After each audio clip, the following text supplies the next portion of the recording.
जय हिंद दोस्तों। तो कल हम लोगों ने 50 साल तक कर लिया था और आज हम लोग शुरू करेंगे 51 से। ठीक है, तो ये आपका 51 यहीं शुरू करेंगे और ये 51 सवाल आपका है, ये अ, मिलान करने वाला है। ध्यान रहे हम लोग हिस्ट्री का जो पीडीएफ है वो सॉल्व कर रहे हैं। इसमें 150 प्रश्न है इस पीडीएफ में और हमने कल 50 प्रश्न सॉल्व कर लिया था। लगभग 1 घंटा का समय लग गया सॉल्व करने में और आज 50 सवाल और सॉल्व कर रहे हैं। ठीक है, 3 दिन में खत्म करेंगे इसको। तो देखिए, तो ये आपका तो एक है सूची है, सूची 1 और सूची 2 में मिलान करना है। तो ये किताबें इधर है और इधर जो है लिखने वाले हैं। तो देखते हैं कौन कौन सा क्या होगा। तो श्यामा जी कृष्ण वर्मा, ठीक है। तो Vande Mataram, Vande Mataram, Indian sociologist, the तलवार और कॉमनवेल, ये कौन कौन लिखा हुआ है। तो सबसे पहले आपको पता ही होगा, जो आता है पहले उसको करना चाहिए। तो इन्हीं पेशेंट का कॉमनवेल बहुत कॉमन है, सबको पता है। तो ये सी का 4 आपका देखिए इसमें है और आपका इसमें है। ठीक है, तो 2 में आपका हो गया। उसके बाद श्यामा जी कृष्ण वर्मा का इंडियन सोशलिस्ट, ये आपका लंदन से प्रकाशित होता था, लंदन से। ठीक है, ध्यान रहे कई बार परीक्षा में आया है कि कहाँ से होता है, पेरिस, लंदन, फला फला। तो ये ध्यान रहे ये लंदन से होता है। तो ए का टू और सी का 4, ए का 2 और सी का 4 देखिए आपका ए है, यानी कि ये हो जाएगा। यानी कि मैडम भीमा जी कामा, ये आपका हो जाएगा द तलवार। ठीक है, और अरविंदो घोष का हो जाएगा वंदे मातरम। इन्हें आतंकवादियों की जो है वो माता जी भी कहा जाता था, ऐसे कुछ है। ठीक है, तो ये हो गया। ठीक है, यानी कि श्यामा जी कृष्ण वर्मा देखिए इंडियन सोशोलॉजिस्ट, लंदन से प्रकाशित होता। मैडम भीमा जी कामा, ठीक है, वो आपका क्या कहते थे, ये वंदे मातरम, ठीक है, पेरिस से होता था प्रकाशित। ठीक है, तो एनी बेसेंट आपका कॉमनवेल है और अरविंदो घोष क्या है आपका, ये वंदे मातरम है। ठीक है, ध्यान रहिए आपका ये वीरेंद्र नाथ का भी जिक्र इसमें आता है तलवार के लिए, लेकिन फिलहाल आप मिलाएंगे तो क्या हो जाएगा, वहां मिलान वहां से हो जाएगा। ठीक है, अब देखिए एक और सवाल 52, स्थापत्य कला की बेसर शैली। ठीक है, ध्यान रहे यहाँ पे बेसर शैली पूछ रहा है ये। तो 3 शैलियां यहाँ पे, 3 शैलियां यहाँ पे फेमस थी। एक थी आपकी नागर शैली, एक थी आपकी बेसर शैली और एक थी आपकी क्या कहते हैं ये द्रविड़ शैली।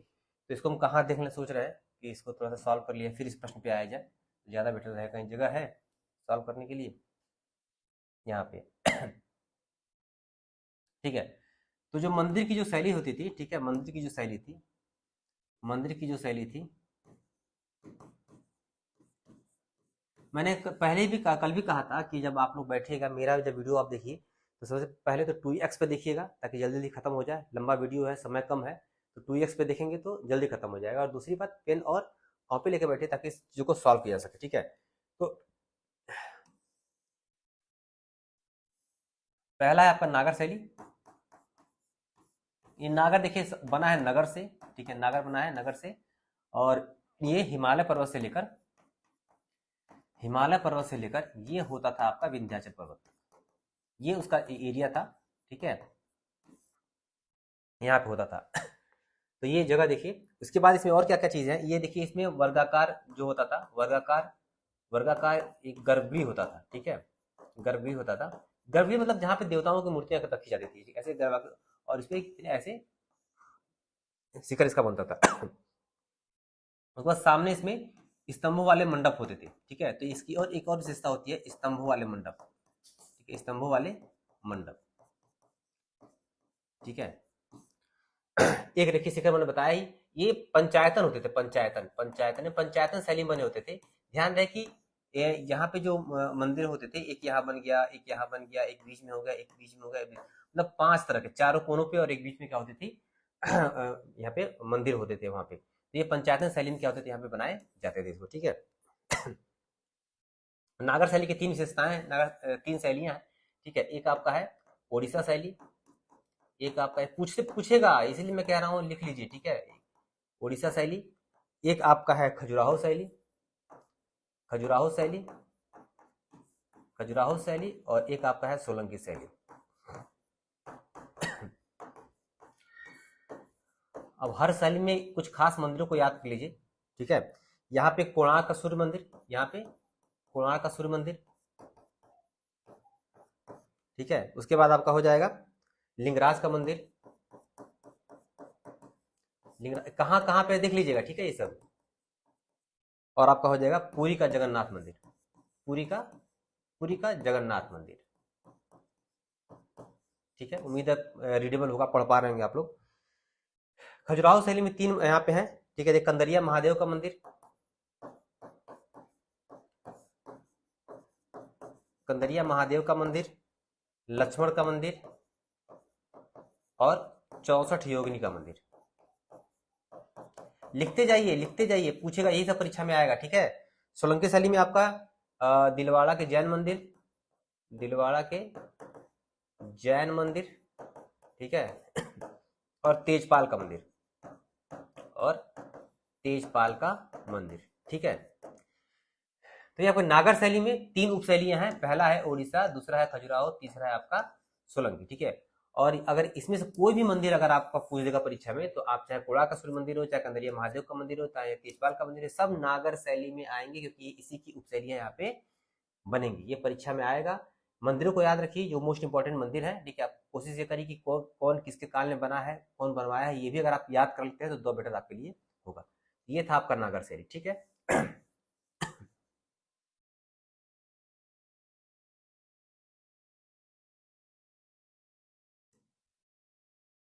अब आते हैं द्रविड़ शैली में, दूसरा आपका यहाँ था नागर, ठीक है। अब आते हैं द्रविड़ शैली में, ठीक है, द्रविड़ शैली में, ठीक है। ये जो है, ये जो द्रविड़ शैली है, वो कृष्णा नदी से लेकर ये आपका कन्याकुमारी तक है। क्या है आपका? कन्याकुमारी तक फैला हुआ है, ठीक है। देखिए, इसकी शुरुआत पल्लव ने की थी, पल्लव ने इसकी शुरुआत की थी, और इसका जो चरमोत्कर्ष है वो आपका चोल काल में क्या होता है देखने को मिलता है। चोल काल में बहुत मंदिर है, आपका राजराज का मंदिर, राजराज का मंदिर, और राजराज का मंदिर जिसे बृहदेश्वर का मंदिर भी कहा जाता है, बृहदेश्वर का मंदिर भी कहा जाता है इसे, ठीक है। और एक है आपका गंगई चोड़, गंगई कोंड चोलपुरम का है, गंगई कोंड, ठीक है। इसको बनवाया था आपका राजराज ने, और इसको बनवाया था आपका राजेंद्र प्रथम ने, राजेंद्र प्रथम ने। गंगई कोंड चोलपुरम के नाम से जाना जाता है, और ये राजराज और बृहदेश्वर के नाम से क्या होता है, ये जाना जाता है। इसकी क्या खास विशेषता होती थी भाई? जो मंदिर होते थे वो 4 दीवारी में बंद होते थे, मतलब चार दीवारी में बंद होते थे। बड़े बड़े गोपुरम, जो गेट होते थे, बहुत ही बड़े बड़े यहाँ पे गेट होते थे, ठीक है। जो यहाँ पे होता था, ये पिरामिडकार आकार यहाँ पे होता था, ठीक है। और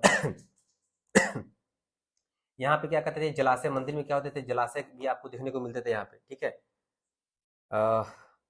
ठीक है, गोपुरम हो गया यहाँ पे जो मंदिर होते थे, जो दीवारें होती थी, यहाँ जो मूर्तियां होती थी, वो नक्काशी से भरी हुई थी, नक्काशी से मतलब बहुत ही जटिलता पूर्वक नक्काशी वहाँ पे की गई थी, बहुत ही सुंदर खूबसूरत वहाँ पे जो मूर्तियां होती थी, जो चित्र होते थे वहाँ पे दिखाई देते थे, ठीक है। ये इसकी विशेषता हो गई। अब एक और आते हैं बेसर शैली। बेसर इन दोनों के बीच में, यानी कि विंध्याचल से लेकर आपका कृष्णा नदी तक जो आपका क्षेत्र था, वो आपका बेसर शैली का था। और ध्यान है, इन दोनों की चीजें यहाँ पे मिली हुई थी, जैसे पिरामिड कह रहे थे, वहां पर अर्धगोलाकार हो जाता था, ठीक है। ठीक है, जो यहाँ पे जो जटिल नक्काशी यहाँ पे होती थी, वो चीज़ यहाँ पे मिल जाएंगी आपको। थोड़ा वक्र रेखी शिखर भी आपको यहाँ पे थोड़ा सा आपको देखने को मिल जाएंगे, यहाँ वाला। तो दोनों की विशेषताएं, यानी कि नागर शैली और द्रविड़ शैली, दोनों की विशेषताओं से युक्त क्या होता था, ये आपका बेसर शैली होता था। यानी कि इस बेसर शैली में दोनों की विशेषताएं, यानी कि नागर और द्रविड़ दोनों की विशेषताएं क्या थी इसमें थी, ठीक है। और इसका जो महत्वपूर्ण जो शिखर होता था, वो गोलाकार या फिर अर्धगोलाकार हुआ करता था, ठीक है। ये इसकी महत्वपूर्ण विशेषता है। इस बेसर शैली को हम चालुक्य शैली भी कहते हैं। क्या कहते हैं? चालुक्य शैली भी क्या कहते हैं, इसको हम लोग बोलने का काम करते हैं। कौन कौन से इसमें भी कुछ मंदिर होंगे ना भाई, तो देख लीजिए आप। एहोल का मंदिर बेसर शैली में पूछेगा। एहोल का मंदिर किस शैली में, चाहे कोई भी मंदिर उठा के पूछ देगा इसमें से। ये राजराज पूछ देगा, गंगा कोंचुलपुरम पूछ देगा, वहां पे आपका लिंगराज का मंदिर पूछ देगा, ये एहोल का मंदिर पूछ देगा, ठीक है, कुछ भी पूछ सकता है, ठीक है। इसमें देखिए, ये चालुक्य जो चालुक्यकालीन है, इसमें जो राष्ट्रकूट जो बनाया है, राष्ट्रकूटों ने जो इसमें बनाया है, राष्ट्रकूटों ने जो बनाया है वो एलोरा का कैलाश मंदिर है, एलोरा का कैलाश मंदिर है, ठीक है। ये भी आपका बेसर शैली माना जाएगा, ठीक है। उसके बाद होयसल का, होयसल का, होयसल का, ठीक है। हालेबिट का होयलेश्वर मंदिर, हालेबिट का, हालेबिट का होयसलेश्वर मंदिर। ये जो मंदिर, इतने जो मंदिर हैं वो आपके क्या बेसर शैली में आपके आएंगे। तो नागर शैली, द्रविड़ शैली, नागर शैली जो आपका था, नागर नागर शैली जो आपका था, ये हिमाचल, यहाँ से ये से पूरा एरिया जो था आपका नागर शैली का था, यहाँ से पूरा आपका साला ये बेसर शैली का था, और यहाँ से पूरा आपका द्रविड़ शैली का था, ठीक है। तो नागर, द्रविड़ और बेसर, ये आपका ऐसे आपको देखने को मिलेगा। आइए अब प्रश्न सॉल्व करते हैं, इसको ठीक देखते हैं।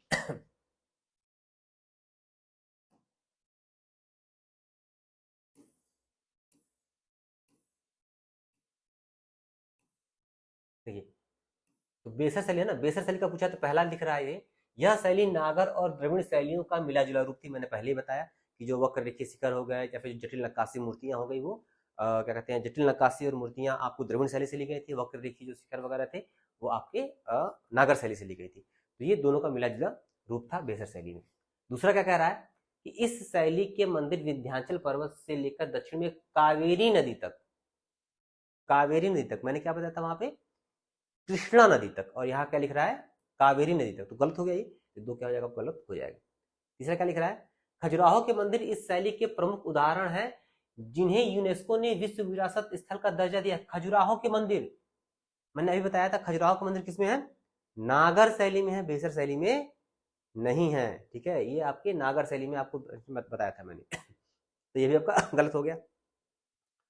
तो कौन सा सही है, केवल एक, यानी कि जो पहला वाला केवल है, जो पहला वाला है केवल यही आपका सही है। ये कृष्णा नदी, यहाँ नदी तक होगा, और खजुराहो के मंदिर इसमें आपको नहीं आते हैं। इसमें चालुक्यकालीन मंदिर आते हैं, राष्ट्रकूल के मंदिर आते हैं, और होयसल के मंदिर इसमें आपको देखने को मिले, ठीक है। चलिए फटाफट देखते हैं।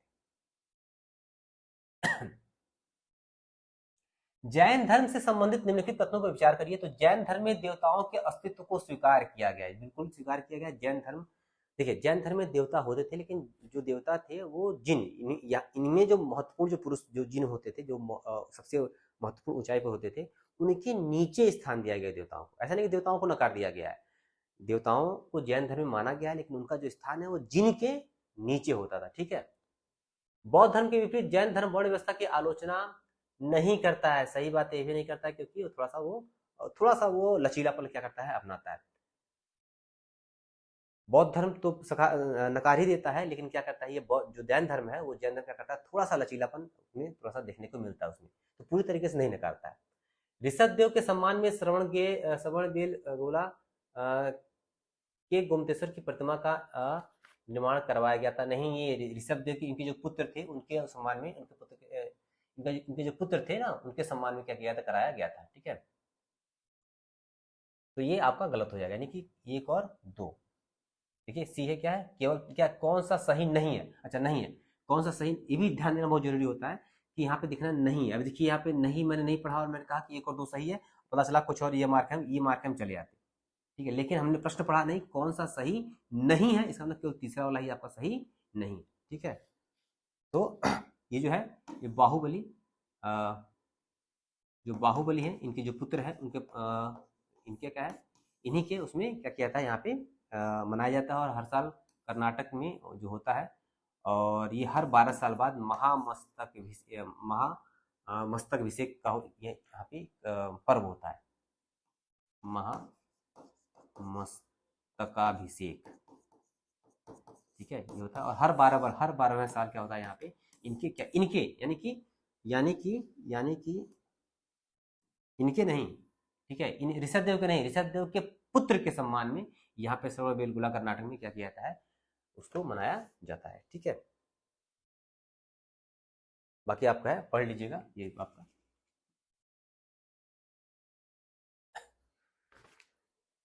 अब देखिए स्तूप के बारे में, नागार्जुना कोंड के स्तूप भित्ति प्रतिमाओं से सुसज्जित है, ठीक है, अच्छी बात है। अमरावती में स्तूपों के साथ साथ हिंदू मंदिर भी बने हैं, नहीं ये इसमें बने हैं, इसमें नागार्जुन कुंड में देखने को मिलते हैं, अमरावती में देखने को नहीं मिलते हैं, ठीक है। तो इसमें मुझे लग रहा है कि दोनों नहीं हो, ना तो एक ना तो दो, ठीक है। ये आपका गलत हो जाएगा और ये भी आपका गलत हो जाएगा, ठीक है। आज थोड़ा सा भित्ति चित्र देख लेते हैं। कहाँ पे जगह है अपना, इसको हटा देंगे तो पढ़े यहाँ पे, ठीक है। कुछ हम स्तूप के बारे में पढ़ लेते हैं, स्तूप के बारे में, ठीक है। स्तूप में देखते हैं आपका पहला तो आपका भरहुत स्तूप है, भरहुत है, उसको थोड़ा सा देख लेंगे, ठीक है। उसके बाद आपका सांची स्तूप आ जाएगा, उसको थोड़ा सा देख लेंगे। इसके बाद आपका आ जाएगा अमरावती, इसको थोड़ा सा देख लेंगे, ठीक है। और इसके बाद आ जाएगा नागार्जुन कुंड,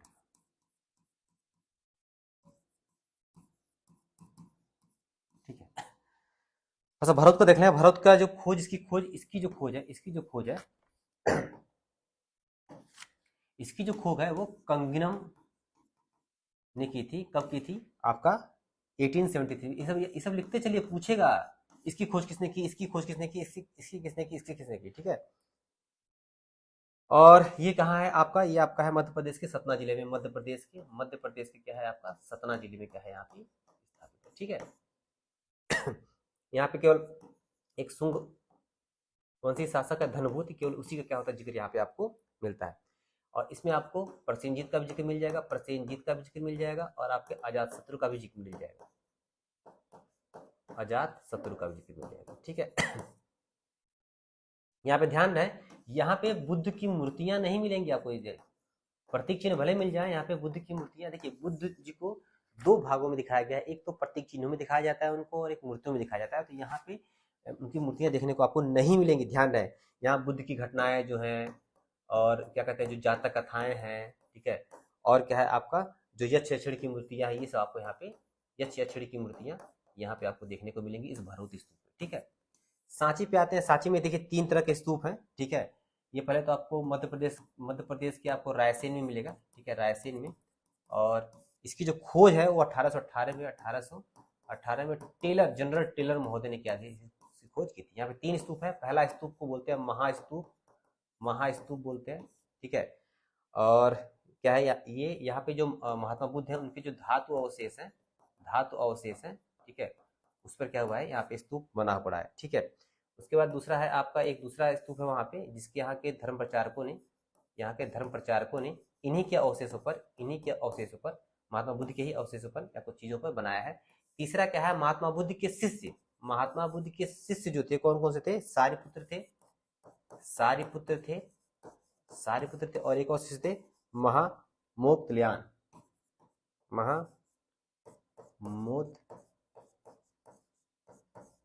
ठीक है। इन दोनों शिष्यों के जो अवशेष है उस पर क्या हुआ, तीसरा स्तूप क्या हुआ है, फांसी का बना हुआ है, ठीक है। मेन इसका है, ठीक है, बाकी सब ठीक है। अब देखिए अमरावती का देख लीजिए भाई। अमरावती आपको ये देखिए, ये दोनों सुंग काल में, कुछ तो अशोक ने इसमें कुछ काम कराया है, बाकी इसका जो परिवर्तन हुआ है वो सुंग काल में हुआ है, ठीक है। अमरावती सातवाहन काल में इसको देखने को मिलता है, इसका जो, ठीक है। इसका कर्नल मैकेंजी ने कराया था 1797 में, ठीक है। और इलियट महोदय ने इसकी खुदाई की थी, ये वो कराया था 1840 में, ठीक है।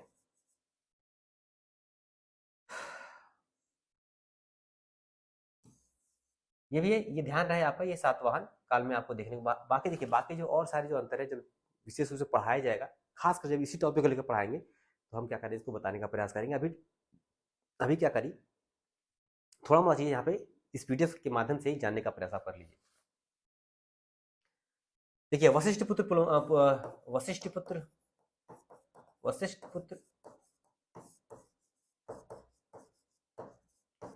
देखिए, ये वशिष्ठ पुत्र पुलमावी जो है ना, ये इसने क्या किया था, इसका जीर्णोद्धार क्या किया था, इसने अमरावती का इसने कराया था, ठीक है। तो इसको थोड़ा सा ये ध्यान में रखेंगे, कौन सा सातवाहन शासक ने इसमें जीर्णोद्धार कराया, तो ये इसका नाम आपका आएगा, ठीक है। और यहाँ पे जो है अमरावती में जो है प्रतीक प्लस मूर्तियां दोनों, ध्यान रहे वहां पे मूर्तियां नहीं थी, लेकिन यहाँ पे प्रतीक प्लस मूर्तियां दोनों चीजें यहाँ पे क्या आपको देखने को मिलेंगी, ठीक है।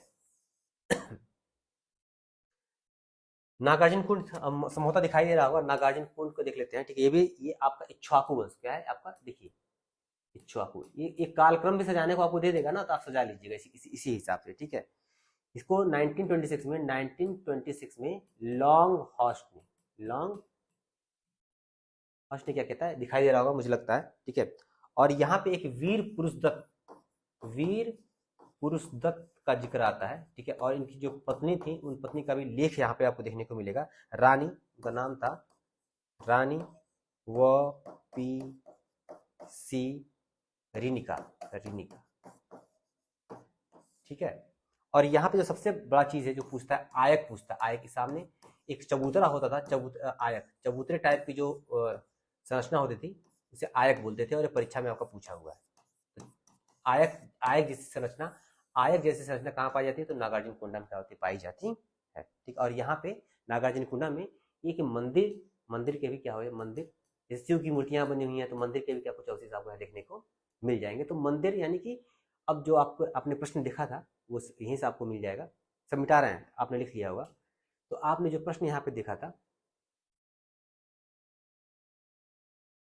ठीक है, तो नागार्जुन कुंड के स्तूप में भित्ति प्रतिमाओं से सुसज्जित है, ये ऐसा नहीं है, ठीक है। वो आपका यहाँ पे क्या कहते हैं कि ये अमरावती में आपको देखने को मिलेगा। अमरावती में स्तूपों के साथ हिंदू मंदिर भी बने हैं। हिंदू मंदिर मैंने बताया कि यहाँ पे नागार्जुन कुंडम में आपको देखने को मिलेंगे। ये दोनों क्या हो जाएगा, दोनों ऑप्शन क्या हो जाएगा आपका गलत हो जाएगा। बाकी और भी चीजें जो इससे पूछी जा सकती थी, मैंने शॉर्ट फॉर्म में वहां लिखवा दी है, ठीक है।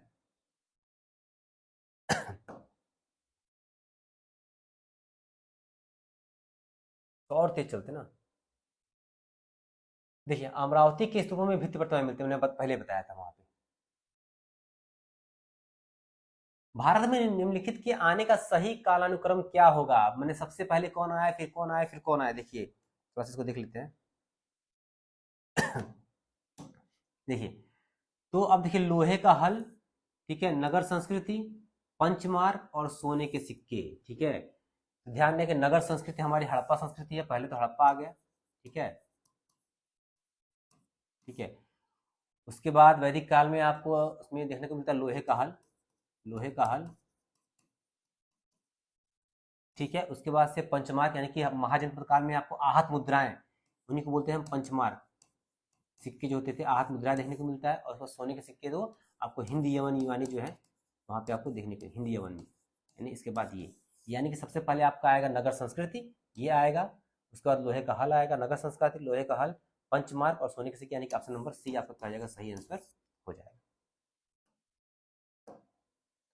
जल्दी कर लीजिए। अभी ये समझिए, सोचेंगे कि आपके कितना तेज आप चल रहे हैं, तो तेज चलना ही पड़ेगा।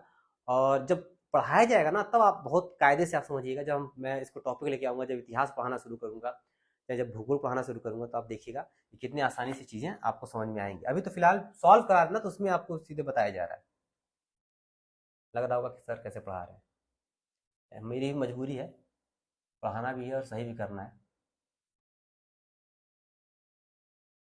ये देखिए नया प्रश्न 56 पे आते हैं।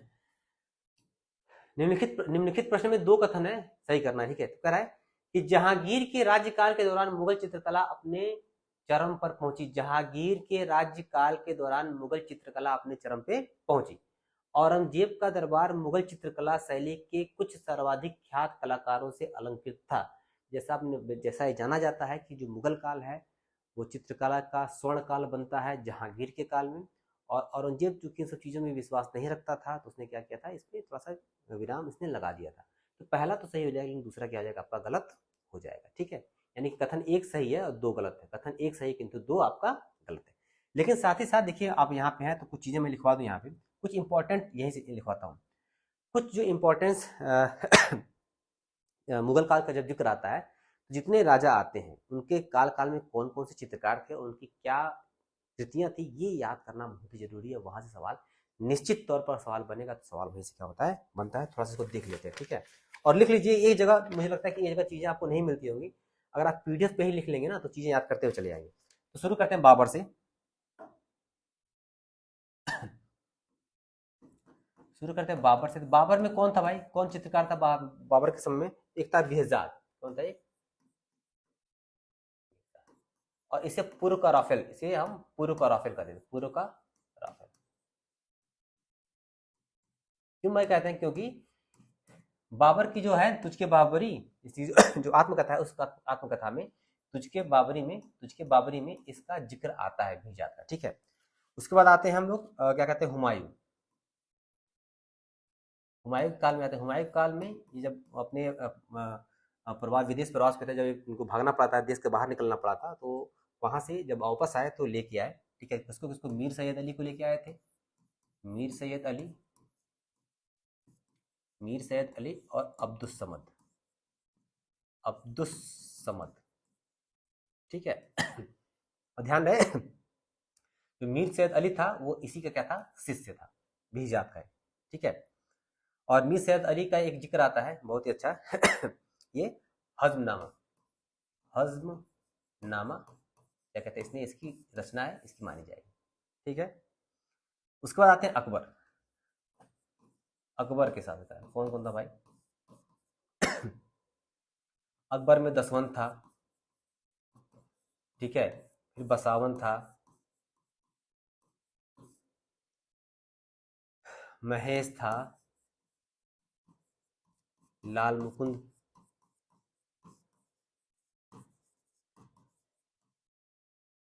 और अब्दुल समद, और ये अब्दुल समद भी। ठीक है, तो दसवंत बहुत इसमें कलाकार अच्छा था। ठीक है, बाद में ये पागल हो गया, पागल होकर इसको मरना पड़ा था। ठीक है, लेकिन क्या कहते हैं, इसके देख लेते हैं कौन कौन सा था। रज्मनामा, ये क्या क्या लिखा था इसने, रज्मनामा। ठीक है, उसके बाद खानदाने तैमूरिया, खानदाने तैमूरिया। उसके बाद से आपका तूतीनामा, तूतीनामा।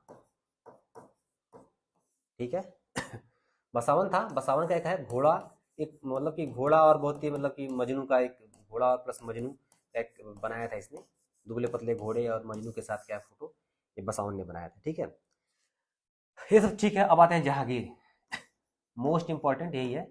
जहांगीर काल में क्या है, ये चित्रकला का चमत्कार हुआ, और अपनी अपने आत्मकथा में जहांगीरी, तुझके जहांगीरी में खुद लिखता है ये कि मैं पहचान लेता हूँ, मैं क्या करता हूँ, मैं इतना काबिल हूँ, अपने अपनी खुद बड़ाई करता है कि मैं इतना काबिल हूँ कि मैं जो कृतियां बनती हैं मैं पहचान लेता हूँ कौन किसने बनाई किसने नहीं बनाई है। ठीक है, तो इसके में देखिए कौन कौन थे। ठीक है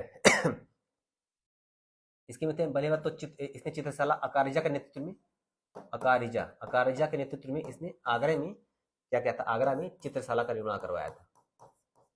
ठीक है, उसके बाद कौन कौन थे, फारूक बेग थे, यही याद करना है, बाकी तो याद कर ले। ठीक है, फारूक बेग। ठीक है, उसके बाद बिशन दास, बिशन दास। उसके बाद मंसूर, मंसूर। उसके बाद अबुल हसन,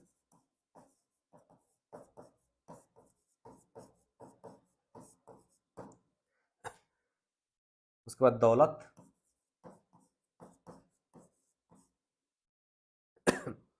मनोहर।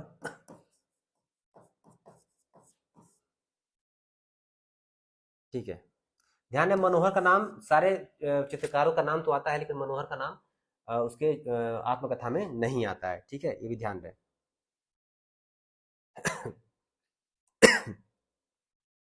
तो फारूक बेग ने क्या किया था भाई, इसने बीजापुर के आदिल शाह का चित्र बनाया था। मैंने कहा क्या कहा, चित्रकार और कृतियां, बीजापुर के आदिल शाह का, आदिल शाह का चित्र बनाया था। ठीक है, इसकी मोस्ट इंपॉर्टेंट थी। बिशन दास को फारस भेजा था, जहांगीर ने फारस भेजा, जाइए भाई वहां से आप बनाओ ना क्या ये मंसूर थे, ये पक्षियों की चित्रकारी में बहुत इनका वो था। ठीक है, और इन्हें नादिर उल असर, नादिर नादिर उल असर की उपाधि थी, नादिर उल असर की उपाधि थी। ठीक है, ध्यान है पक्षी के विशेषज्ञ थे, तो इन्हें साइबेरिया के सारस, साइबेरिया के सारस का चित्र इन्होंने बनाया था, बहुत ही फेमस रहा। ठीक है, और बंगाल का अनोखा पुष्प, बंगाल का अनोखा पुष्प भी क्या होता है, इन्होंने बनाया था। ठीक है देखिए ये भी बहुत इंपॉर्टेंट थे, ये दो बहुत इंपॉर्टेंट थे, इनको नादिर उल जमा की उपाधि थी, नादिर उल जमा की उपाधि थी। ठीक है, और ये व्यक्ति चित्र, जिसे पक्षियों का चित्र बनाते थे, ये व्यक्ति का बनाते थे। और इन्होंने एक संत का चित्र बनाया था, उनका नाम था जॉन पॉल, जॉन पॉल। ठीक है। तुझके जहांगीरी जो ये इनका था, तुझके जहांगीरी, उसका जो फ्रंट पेज था ना, फ्रंट पेज यानी मुख्य पृष्ठ पे जो चित्रकारी थी, वो अबुल हसन ने की थी। ठीक है। साथ ही चिनार के पेड़ पर असंख्य गिलहरियों का, चिनार के पेड़ पर असंख्य जो गिलहरी थे उनका भी चित्र क्या हुआ था, ये अबुल हसन ने बनाया था। लेकिन ऐसा लगता है कि ये दोनों, इन दोनों ने क्या था, मिलकर इसको बनाया था। इसको इसके लिए दोनों का नाम, इसका भी और इसका भी नाम आता है कि इन दोनों ने मिलकर बनाया था। दौलत खुद पहले अपना ही बनाया था चित्र, अपना ही खुद का बनाया था।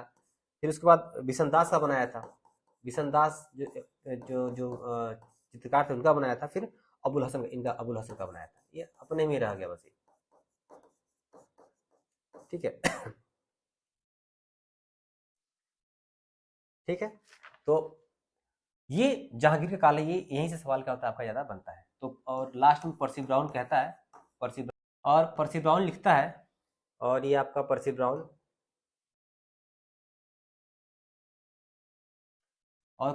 ये लिखता है, पर्सी ब्राउन आपका ये लिखता है, ठीक है, कि जहांगीर के मृत्यु के साथ ही जो चित्रकला था उसका भी पतन क्या हो गया आपका, हो गया। ये कथन बहुत इंपॉर्टेंट है, पर्सी ब्राउन बहुत पूछता है, आप मेंस वगैरह में भी इसका इस्तेमाल कर सकते हैं, बहुत अच्छा लगेगा। ठीक है।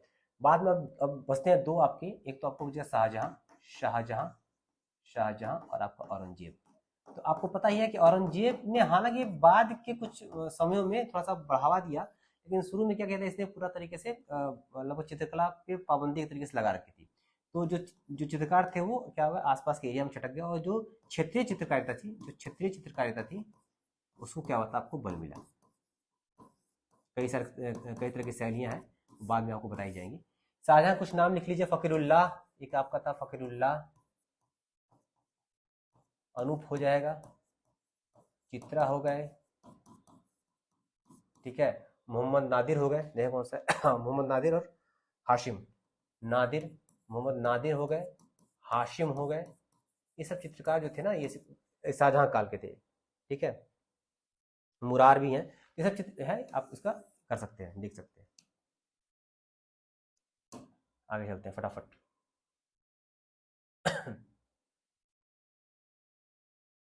हाँ, ये देखते हैं, ये सवाल 57।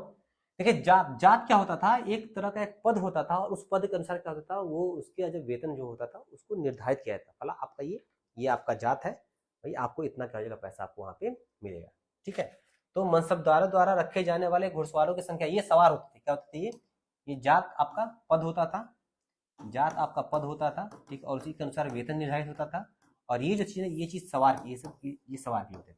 और इसी के अनुसार ये उम्मीद अपेक्षा की जाती थी कि फला फला क्या करेंगे, आप ये भी सवार रखेंगे। ठीक है।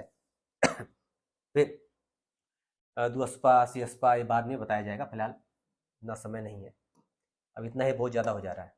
ठीक है। तो ये हो जाएगा सवार के लिए आपका, ये हो गया जात के लिए। ठीक है। और दीवाने आला वित्त मंत्री होते थे, और मदद मास जो अनुदान मंत्री होते थे, जो लोगों को जो जो अनुदान पे आती थी, जो चीजें गिफ्ट के तौर पे होती थी ना, वो अनुदान वाली यानी मदद मास वाली चीजें वहां पे होती थी।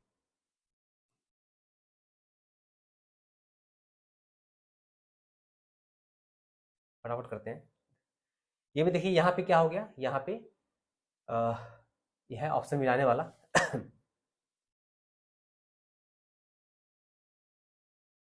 देखिए, जो जहादारी है वो क्या है, वो एक तरह का सरिया का नियम है कि भाई देखिए, जो धर्म का जो राज्य जो चलता है वो धर्म निरपेक्षता से चलता है। ठीक है। किसी भी राज्य को चलाने में धर्म की कोई विशेष भूमिका नहीं होती। ठीक है। तो ये धर्मनिरपेक्षता या दुनियावी बातों से क्या होता है, जो चलता है वो आपका होता है। और एक होता है सरिया वाला, जो सरिया के नियमों से क्या होता है वहां पे चलता है। ठीक है। कारखाना, उसमें एक विभाग हुआ करता था। ठीक है। चौथ आपको पता ही है, जो शिवाजी, जो मुगल एरियाज, जो निकटवर्ती मुगल एरियाज थे, वहां पे सुरक्षा के बदले शिवाजी ये चौथ वसूला करते थे। ठीक है।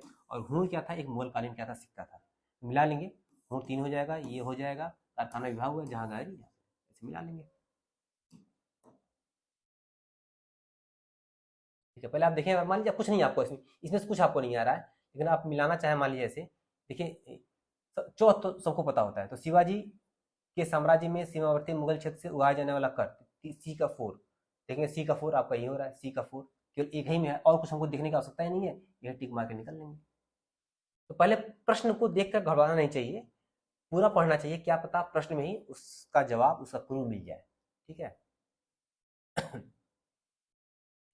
किस काल को सूक्ष्म पाषाण युग कहा जाता था? तो मध्य पाषाण काल को कहा जाता था। क्यों? क्योंकि यहाँ पे बहुत ही छोटे मोटे जो साइज के जो औजार थे वो इसमें बहुत ही ज्यादा संख्या में बनाए यहाँ पे गए। ठीक है, जल्दी करेंगे, थोड़ा सा और सॉल्व करेंगे।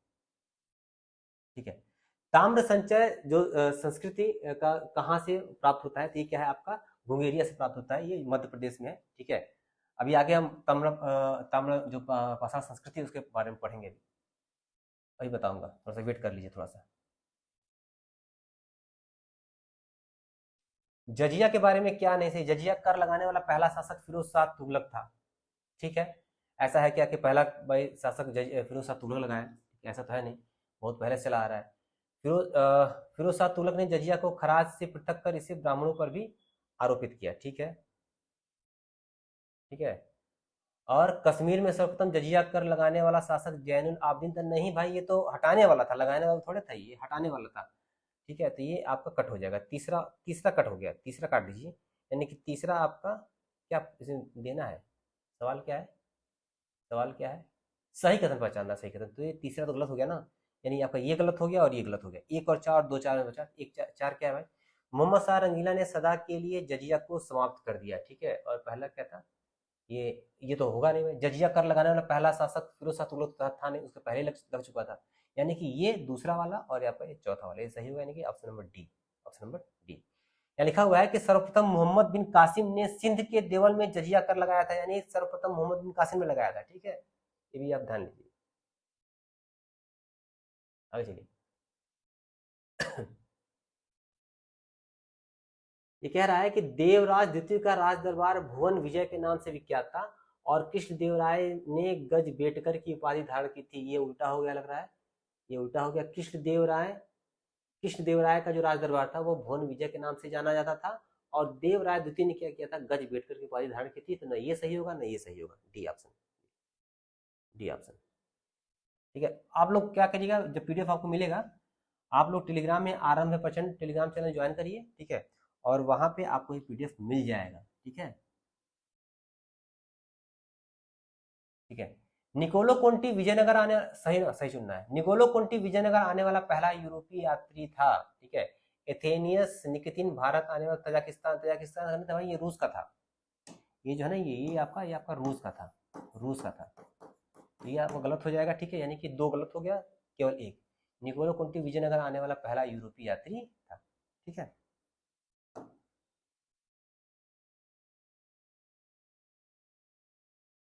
देखिए, निकोलो कोंटी इटली का यात्री था। उसने 1420 से 22 ईस्वी के बीच सपरिवार देवराय प्रथम के काल में विजयनगर की यात्रा की थी। निकोलो कोंटी इटली का था और देवराय प्रथम के काल में आया था। ठीक है, और एथेनियस निकितिन रूस का यात्री था, ये तजाकिस्तान का नहीं था, मैंने पहले बता दिया। ठीक है, 64 देखते हैं क्या भाई, ऊपर होगा 64। ठीक है, अभी देखिए, अभी मैं क्या कर रहा हूँ ना, थोड़ा सा ये देखा जा रहा है, थोड़ा सा ये मैं देख रहा हूँ कि कितना रिस्पांस आप लोगों की तरफ से आ रहा है। अच्छा रिस्पांस आएगा ना, तो ये जो पीडीएफ में नहीं, इसको मैं तो पीपीटी में लेके आऊंगा, और मैं एक आदमी और रखूंगा, वो क्या करेगा, पीपीटी बनाएगा, पीपीटी बना के फिर मैं क्या करूँगा, पढ़ाऊंगा, और वो थोड़ा सा और आसान हो जाएगा पढ़ाना। ठीक है, रबिया एकमात्र मुगल महिला सूफी थी। ठीक है, और मुनीस अल अरवाह का संकलन जहानारा बेगम ने किया था। ठीक है, तो रबिया मुगल तो नहीं थी ना, रबिया मुगल नहीं थी जान जी। ठीक है, ये आपका था, ये आपका ये इराक, ये बाहर की थी। ठीक है, रबिया मुगल नहीं थी। ठीक है, मुगल कौन था? मुगल ये जहारा थी। ठीक है, जहारा मुगल, इसको सूफी माना जाता है, तो ये आपका हो जाएगा। ठीक है, तो पहला आपका गलत हो जाएगा ना, ये मुगल नहीं थी, ये गलत हो जाएगा। ठीक है, तो ये राबिया के बारे में थोड़ा देख लेते हैं। ठीक है, राबिया अल बसरी इसको बोलते हैं हम, इसको बोलते हैं राबिया, राबिया। ठीक है, अल बशरी, राबिया अल बशरी। ठीक है, अब ये आई थी 8वीं सदी में, ये आई थी आपकी 8वीं सदी में। ठीक है, और ये कहाँ की थी? बसरी मतलब बासरा इराक की थी, बसरा जो इराक का था ना, इराक की थी। ठीक है। और इसको इसके हकीकी यानी खुदा से इसकिया इसके हकीकी से फेमस थी ये,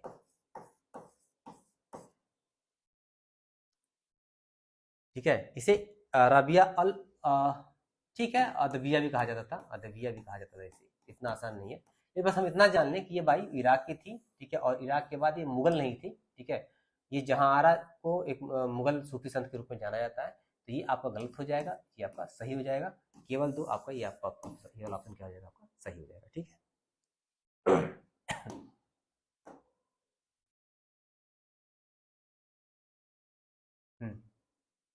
ठीक है, अब ये पढ़ लीजिएगा आप लोग अपना, मैं सिर्फ बताता चल रहा हूँ, ठीक है। अब देखिए संस्कृति आ गया ना, संस्कृति वाला आ गया, ठीक है। दी गई सूचियों को सुमेलित कीजिए। कायथा संस्कृति, आहार संस्कृति, ठीक है। जोरवे संस्कृति और प्रभात संस्कृति, इसको मिलाना था। किस किस रंग के क्या होते चित्र यहाँ पे बनते हैं, तो यहाँ पे लिखा हुआ है, ठीक है। तो कायथा संस्कृति में चॉकलेटी रंग के चित्र मिलते हैं, आहार संस्कृति में सफेद रंग के चित्र मिलते हैं, जोरवे में पतले जल रंगों से सजे मिधभांड मिलते हैं, और प्रभात संस्कृति में चमकीले लाल भांड मिधभांड क्या होते हैं यहाँ पे मिलते हैं, ठीक है। ध्यान दीजिए, इसको मिला लेंगे, यहाँ से कूट से मिला लेंगे, जो भी है, ठीक है। लेकिन ये देखिए ठीक है, ये तो पूछेगा ही पूछेगा। सबसे बड़ी चीज पूछता है कि लोग किस स्थल से कहाँ से ये संबंधित है, ठीक है। तो मैं लिख देता हूँ यहाँ पे, आप लोग यहीं लिख लीजिएगा, ठीक है। ठीक है, जो कायथा संस्कृति है, ठीक है, ये पश्चिमी मध्य प्रदेश से है ये, ठीक है। जो कहाँ गया,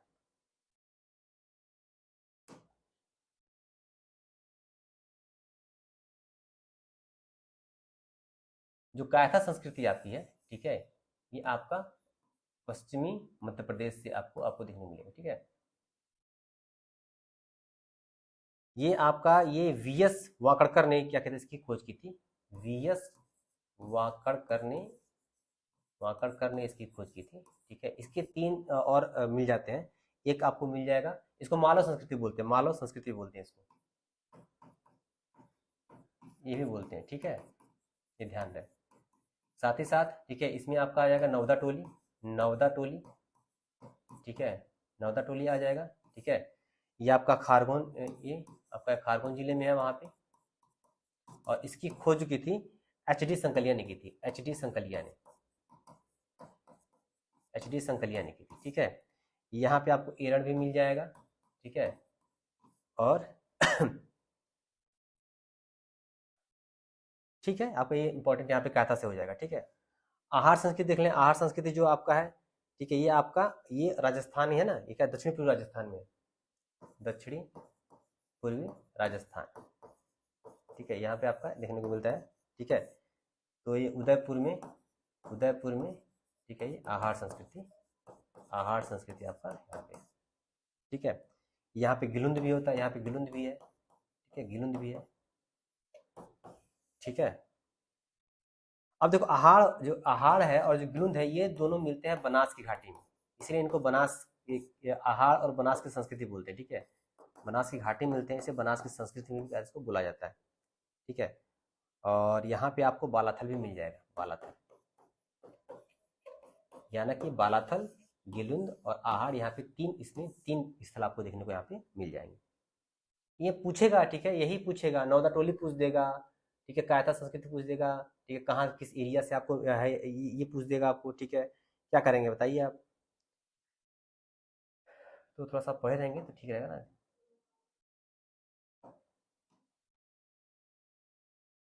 देखिए जोरवे संस्कृति आपका है पश्चिमी महाराष्ट्र में है, ये जोरवे संस्कृति जो है आपका ये पश्चिमी,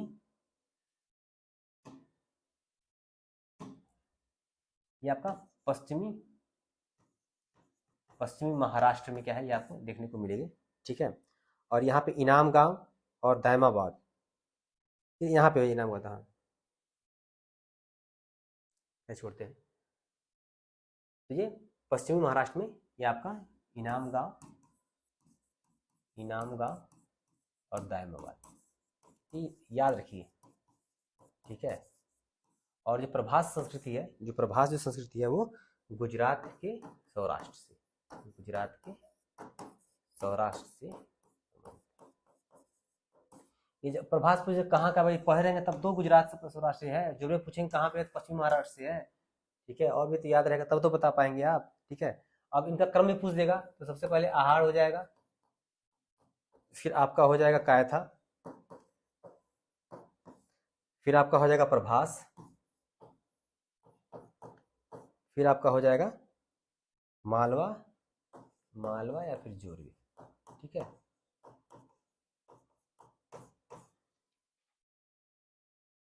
तो ये है, ये आप क्रम याद कर लेंगे तो आपका ये क्रम भी कभी क्या हो जाएगा पूछ देगा। ठीक है, तो ये आपको याद करना होगा।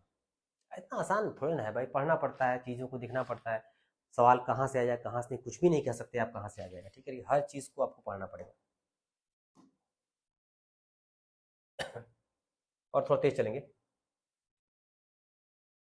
गांधी जी ने वर्ष 1894 में नटाल इंडिया कांग्रेस की स्थापना की थी।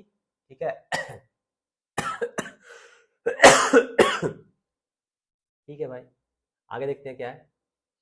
महात्मा गांधी ने 1900 में फिनिक्स डरबन दक्षिण अफ्रीका में एक आश्रम की स्थापना किया था। ठीक है, तो ये 1900 नहीं होगा, ये 1904 होगा। ठीक है, ये 1900 नहीं होगा, ये क्या हो जाएगा 1900, ये 1904 होगा। ठीक है, बाकी और देखते हैं। गांधी ने दक्षिण अफ्रीका में इंडियन ओपिनियन, सही है, ये भी सही है। महात्मा गांधी ने सर्वप्रथम 1901 में आयोजित कांग्रेस के कलकत्ता अधिवेशन में भाग लिया था, ये भी सही है, ये भी सही है, ये भी सही है। और जो हमने पहले देखा था वो भी सही था, बस यही है इसमें डेट का बस क्या किया गया, डेट का क्या गलत दे दी है। डेट तो याद करना ही पड़ेगा थोड़ा सा, देखो डेट वाइज भी प्रश्न आ जाता है, यानी कि बी प्रश्न गलत है। सही उत्तर चुनना है भाई। देखिए ये तो आसान है, ये तो कर ही लेंगे भाई, ये तो मैंने पहले ही बताया था, वो बाहुबली वाला। ठीक है, ये हो जाएगा। ठीक है, उसके बाद कोणार्क सूर्य मंदिर मैंने बताया ही था अभी, जो मैं बता रहा था वहाँ पे नागर बेसर शैली तो, और भुवनेश्वर का लिंगराज मंदिर भी मैंने बता दिया, वहाँ बताया था। ठीक है, और जयपुर का हवा महल। ठीक है, ये तो सब इसी इसी पीडीएफ में चीज़ें बताई गई हैं, 3 चीज़ें इसमें। ठीक है,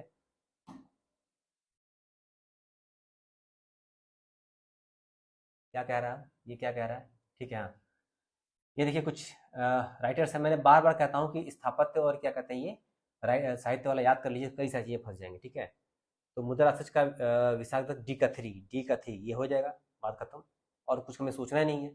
अगर एक भी हमें इसमें से याद रहता है ना तो मिला लेते हैं। ठीक है, मिला लेते हैं।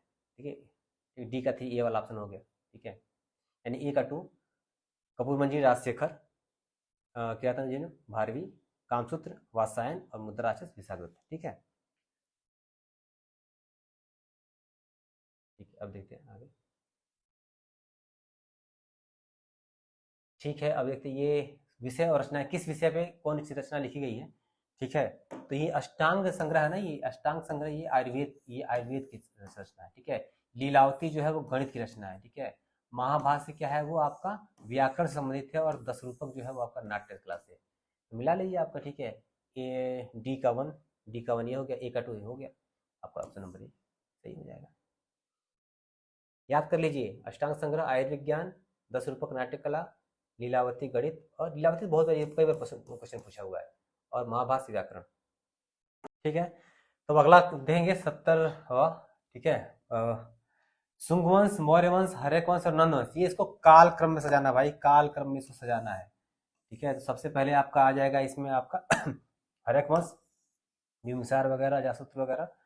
ठीक है, उसके बाद आपका नंद वंश, घनानंद वगैरह, सिकंदर का आक्रमण, उसके बाद फिर आता है मौर्य वंश, अशोक आ जाएंगे, और उसके बाद पुष्यमित्र शुंग वंश आ जाएंगे। ठीक है, यानी कि 3, 4, 2 और 1।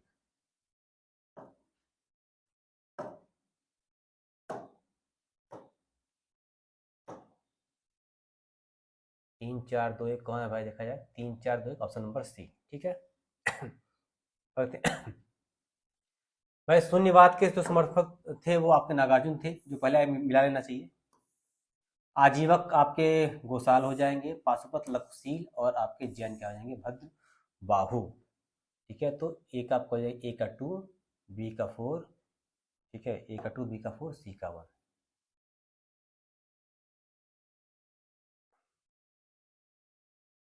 ठीक है, ए का 2, बी का 4, सी का 1, यानी कि ऑप्शन नंबर ए। ठीक है, देख लीजिए आपने दिया हुआ, आप चाहे तो पढ़ लीजिएगा, पूरा याद कर लीजिएगा। ठीक है, भारत में ब्रिटिश साम्राज्य के दौरान निम्नलिखित वायसरायों पर विचार करिए।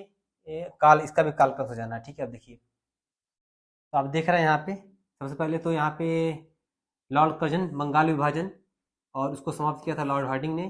ठीक है, चेम्सफोर्ड इसके बाद बीच में आए थे और लॉर्ड इरविन आपका सबसे अंत में आए थे, ये 1931 में, ठीक है, 1930-31 के बाद जो गांधी इरविन समझौता हुआ था ये हुआ था, ठीक है। तो आपका 1 2 3 4 सीधे सीधे हो जाएगा, 1 2 3 4, ठीक है। फटाफट करते हैं, समय कम है आप लोग के पास भी और मेरे पास भी, ठीक है। पूरा दिया हुआ है, पूरा डेट पूरा दिया हुआ है। जो लॉर्ड चेम्सफोर्ड थे वो 1916 से लेकर 1921 के बीच में थे, ठीक है। आगे देखिए, ठीक है भाई। अलाउद्दीन खिलजी का दक्षिण भारत का अभियान कौन सा था? वारंगल, होयसल, पांडे और देवगिरी। ध्यान है, मलिक काफूर के नेतृत्व में सेना भेजी थी इसने, और रामचंद्र यहाँ के शासक थे, उनको पराजित किया था। मलिक काफूर, ठीक है। बहुत अच्छा नाम आता है, इसके बारे में पूरा पढ़िएगा आप लोग, कहाँ से आया था, कब खरीदा था, ठीक है। ये बहुत इंपॉर्टेंट चीज़ है। खैर अभी नहीं बता रहा हूँ, मैं पढ़ाऊँगा इतिहास अच्छे तरीके से तब बताऊँगा, अभी तो फिलहाल निकल रहा हूँ जल्दी जल्दी, जहाँ जरूरी होगा वहाँ बता दूँगा। देखिए, सही कथन चुनना है। पीटर मुंडी मुगल शहजादों के बीच होने वाले उत्तराधिकार युद्धों का प्रत्यक्षदर्शी था। तो पीटर मुंडी नहीं था, ये मनूची था भाई, मनूची था, ठीक है। ये सही, ठीक है। ये पहला ऑप्शन गलत हो गया, ठीक है। दूसरा ऑप्शन देखते हैं, पहला तो गलत हो गया, दूसरा क्या है? बर्नियर पेशे से जौहरी था जिसने भारत के हीरो के खान और नहीं, बर्नियर नहीं था भाई, बर्नियर ट्रेवेर्नियर था, ठीक है। तो ये भी आपको गलत हो जाएगा, यानी ये भी गलत हो, यानी 1 और 2 दोनों कोई नहीं, ऑप्शन नंबर डी, ठीक है। बाकी आपका इसका व्याख्या है, पढ़ते रहिएगा आप लोग, मैं बताते चल रहा हूँ, ठीक है। ठीक है, निकोला मनुची इटली का यात्री था जो 14 वर्ष की आयु में ही वेनिस से भारत भाग कर आया था, ठीक है। पढ़ लीजिएगा, मैं क्या ही पढ़ाऊँ उसको, जो लिखा होता है उसको पढ़ाना बेकार लगता है, जो लिखा है वही आके पढ़ दूंगा तो फिर टीचर किस काम के, ठीक है। आगे देखिए, मुगल कालीन स्थापत्य कला से संबंधित सही कथन की पहचान करिए। क्या है भाई? जहांगीर का मकबरा तैमूर वंश का शमशान गृह कहलाता है, ध्यान रहे, ठीक है। शमशान गृह जो है वो हुमायूं का मकबरा है जो दिल्ली में है, हुमायूं का मकबरा, ठीक है। हुमायूं का मकबरा जो दिल्ली में है उसे बोला जाता है। क्यों बोला जाता है भाई? क्योंकि उसमें उसमें 5 दिल्ली के जो शासक थे वो, और दारा सिको तो शासक नहीं बन पाया था, लेकिन दारा सिको का कब्र क्या है, वहीं पे बनाया था। तो इतने लोग यहाँ पे दफन है, इसलिए से हुमायूं के मकबरे को शमशान गृह कहा जाता है, यानी पहला एक गलत हो गया, ठीक है।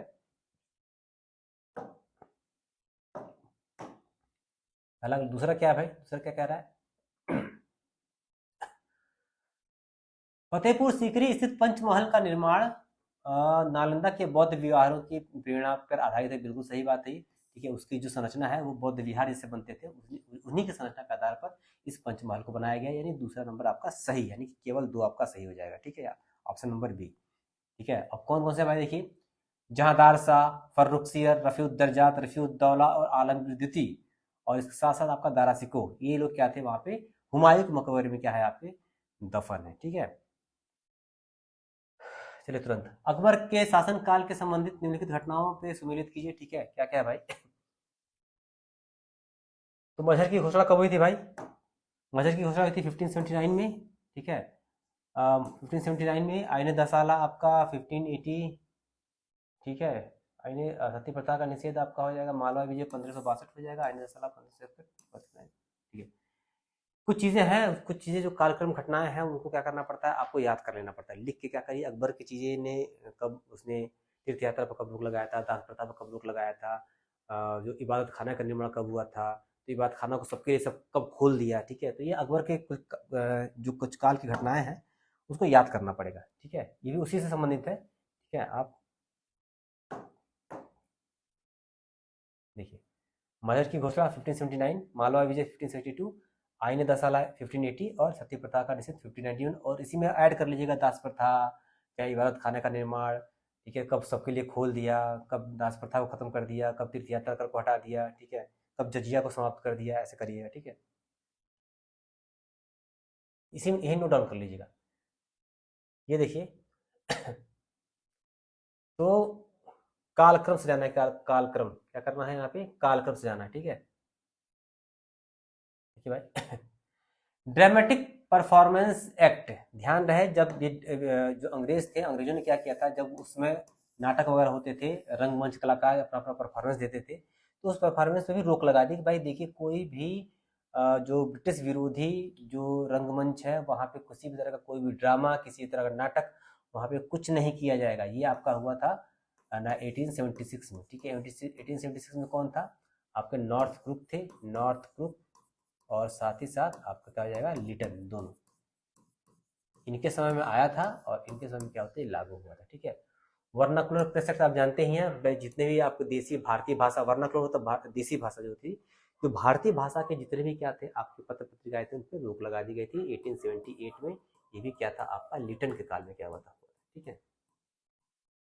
North western provinces and Awadh act की इसकी जो शुरुआत थी वो 1877 में हुई थी। कुछ चीज़ों पर व्यवहारिक स्तर पर किया गया था, लेकिन फाइनली 1890 में क्या किया था, इसको पूर्ण रूप से क्या किया, कुछ प्रशासनिक स्तर पे कार्रवाई शुरू हो गई थी, लेकिन बाद में 1890 में क्या किया था, इस एक्ट को पूरी तरीके से लागू कर दिया गया था। और ध्यान रहे इसमें तालुकादारों को कि उनकी तरफ से क्या था, जो ब्रिटिश थे उन्होंने उनको ज़्यादा वरीयता प्राप्त की थी और किसानों को दबाया था। बांटो और राज करो की नीति क्या थी इसमें पूरी तरीके से की गई थी, और अवध का जो था कुछ भाग तक क्या था इसमें शामिल किया गया था। बंगाल टेनेसी एक्ट, बंगाल में जो वहाँ पे जो स्थायी व्यवस्था थी, स्थायी बंदोबस्त, उसको क्या किया था, थोड़ा सा जो उनको राहत देने का काम किया था, ठीक है। राहत, जो किसान थे किसानों को राहत देने का काम किया था। तो ये आपका हो जाएगा, ठीक है। तो देख लीजिए कब कब से होगा।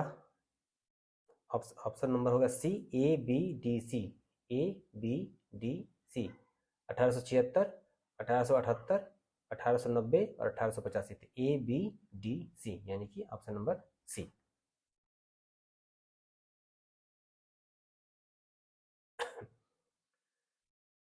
पल्लव काल का सही क्रम बताइए भाई, ठीक है। देखिए पहले आपका आ जाएगा महेंद्र वर्मन शैली, फिर आपका आ जाएगा मामल्ल शैली, इसी को नरसिंह वर्मन शैली बोलते हैं। और इसी में जो रथ मंदिर है, इसी में जो रथ मंदिर है, रथ मंदिर, ठीक है, जो 8 रथ मंदिर है, ठीक है। नकुल सहदेव मंदिर, द्रौपदी का मंदिर, धर्मराज का मंदिर, जो सबसे बड़ा था वो धर्मराज का मंदिर था। बाकी ऐसे करके 8 रथ मंदिर है, ठीक है। तो उन मंदिरों को इसी शैली में क्या गया, दिखाया था। उसके बाद आपका हो जाएगा रासिंग शैली और नंदीवर्मन शैली, ठीक है।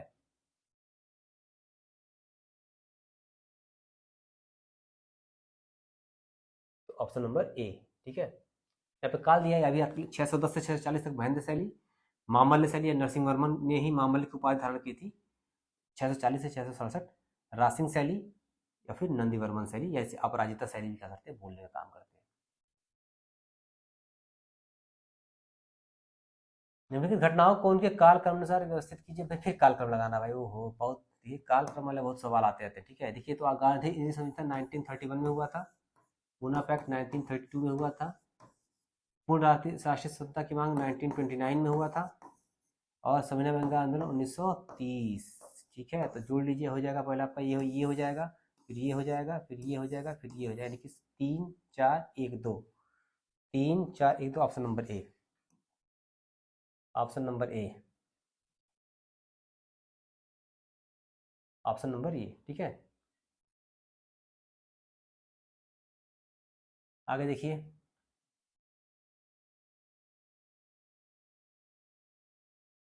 देखिए थोड़ा सा रिस्पांस आपका अच्छा मिला ना, तो फिर पीपीटी में लेके आऊंगा। अभी पीडीएफ है, इसको ऊपर नीचे ऊपर करना पड़ा, नीचे करना पड़ रहा है, तो पीपीटी आ जाएगा तो 1 क्लिक में हो जाएगा। फिर देखते कितना रिस्पांस आप लोग का आ रहा है। देखिए सवाल तो बड़े अच्छे अच्छे यहाँ पे हैं, सवाल आपको दिखे रहेंगे कितने अच्छे हैं, और साथ ही एक्सप्लेनेशन भी मैं थोड़ा कर दे रहा हूँ, कुछ आप लोग को यहाँ से कुछ एक्स्ट्रा फैक्ट्स भी लिखवा दे रहा हूँ, ताकि आपको कहीं और से ज्यादातर किताबें खोजने की आवश्यकता ना पड़े, ठीक है, आराम से आप कर ले जाए। देखिए असहयोग आंदोलन जो है, इसका जो देखना है क्या सही है क्या गलत है।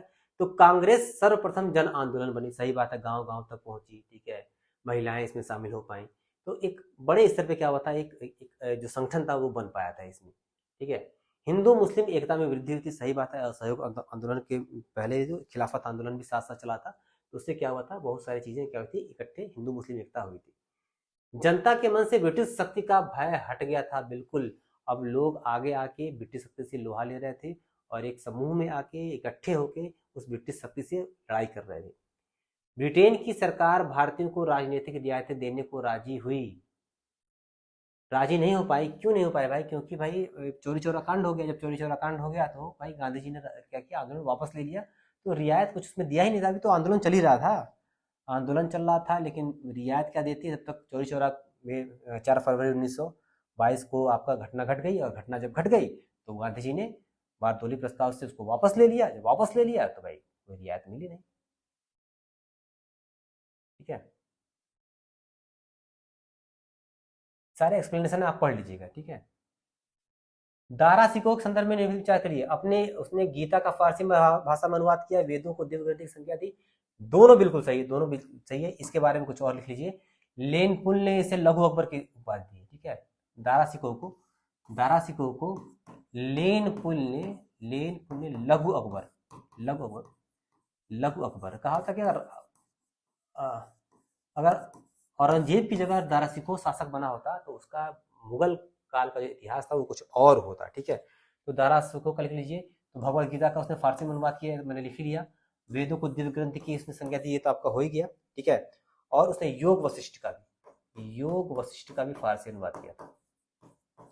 योग वशिष्ठ का भी क्या किया था उसने? फारसी भाषा में अनुवाद किया था। ठीक है, और 52 उपनिषदों, 52 उपनिषदों को भी क्या किया था इसने? अनुवाद किया था, और उसे सिर्रे अकबर कहा, सिर्रे अकबर।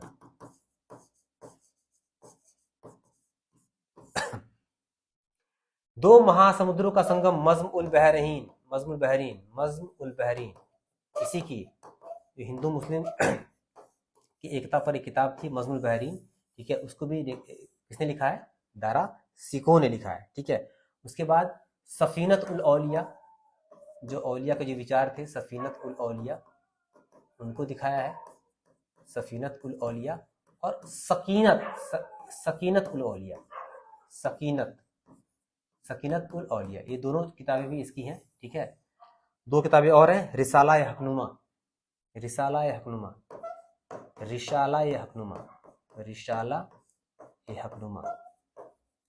तो कुछ भी आ जाए दारा सिकोह पे आप सॉल्व करने के उसमें हालत में रहें। ठीक है, और क्या था?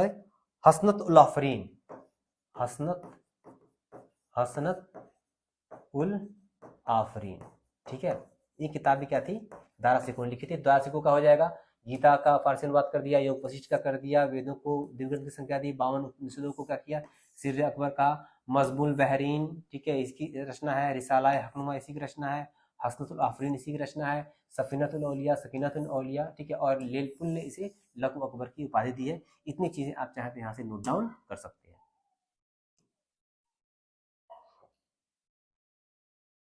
निम्नलिखित विचार करिए। ठीक है, कौन इसमें क्या है? अकबर के दरबार में, मैंने पहले ये भी बता, इसकी इसी पीडीएफ में जब चित्रकारिता की बात आई थी जहांगीर वाली, तो मैंने बताया था कि कौन किस काल में रहा है और कौन सी किसकी चित्रकारिता, याद कर लीजिएगा। तो अब्दुल समद किसके बारे में पूछ रहा है? ये अकबर ना, अकबर के बारे में। तो अब्दुल समद, अबुल हसन, ये तो भाई उसमें था, क्या कहते हैं, नादिर उल जमा की उसको उपाधि मिली थी। और बिशन दास, ये भी आपका जहांगीर के समय था। यानी कि अब्दुल समद और बसावन, ये जो दो थे वो आपके अकबर के काल के थे। यानी ऑप्शन नंबर, यानी 1 और 3 आपका क्या है? Option number D. ठीक है, 1857 का विद्रोह निम्न स्थानों पर सही क्रम क्या है? फिर बैरकपुर, मेरठ, फिर दिल्ली और झांसी। कितना आसान है, तो बताने की आवश्यकता नहीं है, बहुत आसान पेपर है ये, आसान क्वेश्चन है। अब ये सब भी आपको इस समय बताया जाए तो बहुत, ठीक है। बैरकपुर में हुआ था, ठीक है, 10 मई को मेरठ में विद्रोह हुआ, 12 मई को मेरठ से दिल्ली पे चल गया, और दिल्ली 1857 में झांसी में हुआ। ठीक है, साहित्य कृतियों देखिए, कवि कविराज मार्ग, आदि पुराण, गणित गणित सारे स्मृति। ठीक है, ठीक है, तो आदि पुराण, इसमें देखिए जो नहीं आना पहले से क्या करना चाहिए? देखना चाहिए क्या हमको आ रहा है। आदि पुराण का जिनसेन यानी बी, यानी अगर देखा जाए बी का 4, यानी 2 जगह आ रहा है ना, बी का 4। ठीक है, ये आपका अमोघ वृत्ति आपका हो जाएगा संगठायन। ठीक है, गणित सारा इसमें नहीं, आपका हो जाएगा महावीर 4, और कवि राजमार्ग का हो जाएगा अमोघ वर्ष। ठीक है, ये जहाँ तक होना चाहिए। तो ए का 3, कवि राजमार्ग का हो जाएगा अमोघ वर्ष, आदि पुराण का हो जाएगा जिनसिन, और गणित सारा स्मृति आपका महावीर 4 का हो जाएगा, और अमोघ वृत्ति जो हो जाएगा संगठायन का हो जाएगा। यानी कि ए का 3, बी का 4, ए का 3, देखिए 2 लड़ गया ना, ये दोनों कन्फ्यूजन हो गया, तो याद नहीं होगा। ए का 3, बी का 4 और सी का 1, यानी option number C. Option number C, option number C, option number C. ठीक है, थोड़ा सा लगता है, अगर कोई क्वेश्चन टफ आ जाए तो थोड़ा सा समय लगता है, लेकिन हो जाता है, वो चाहेंगे तो भी हो जाएगा। खिलाफत का मुख्य उद्देश्य निम्नलिखित में से कौन से थे? खिलाफत वाला जो हिंदू मुस्लिम एकता जिसमें देखी गई थी, भारत के मुसलमानों में ब्रिटिश विरोधी भावना उत्पन्न करना। ठीक है, तो आगे देखते हैं। मुस्लिम समाज सुधार, ये तो नहीं था, मुस्लिम समाज सुधार इसमें कहीं से भी नहीं था, क्योंकि भाई जो तुर्की था और अंग्रेजों ने जब तुर्की को हराया तो वहां पे जो खिलाफत जो चलती थी, उस खिलाफत को क्या उसने खलीफा जो पद था उसको समाप्त कर दिया। ठीक है, वहां से तो ये हुआ कि भाई मुसलमानों का वो बहुत ही मतलब केंद्र माना जाता था वहां पे, तो वो भाई अब इसके थ्रू जो है ना वो ब्रिटिश के विरुद्ध मुसलमानों को संगठित करने का यहाँ पे प्रयास किया गया था। ठीक है, तो ये तो नहीं हुआ, ये दो तो आपको बिल्कुल नहीं है, अगर दो जहां जहां ये इसको काट दीजिए, इसको काट दीजिए, 3 4 और 1 4 इसी में इसको सही है। ठीक है, 3 4 देखिए ना, 3 4 और 1 4। ठीक है, 3 4